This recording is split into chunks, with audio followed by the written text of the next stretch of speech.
Everyone, how are you? It's Mr. GB Youngest teacher. It's a real pleasure to be here today so as to give you 2 words about the rainy season.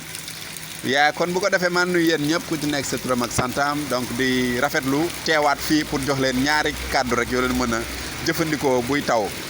The first one is thunder. Thunder. Thunder. Donc thunder foo ko déggee moom mooy dënnu. Tonnerre.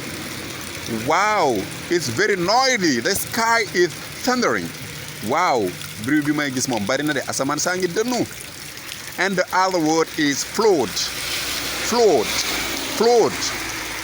Flood foo ko déggee moom mooy inondation mbënd.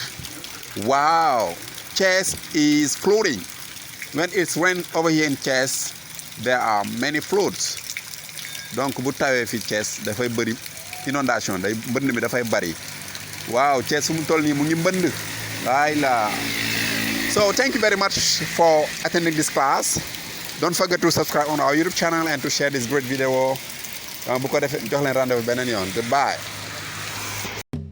Vous êtes citoyen sénégalais, civil, militaire ou paramilitaire, vous n'êtes pas encore inscrit sur les listes électorales ou vous aurez 18 ans révolus le 23 janvier 2022, le jour des élections départementales et municipales. Profitez donc de cette révision exceptionnelle des listes électorales qui se déroulera du samedi 31 juillet 2021 au mardi 14 septembre 2021 pour accomplir votre droit citoyen. Retenez bien, les opérations d'inscription, de modification, de radiation et de changement de statut s'arrêteront le mercredi 8 septembre 2021. La période du 9 septembre au 14 septembre sera consacrée au contentieux et à la prise en compte des décisions qui en seront issues. Ma carte, ma voix.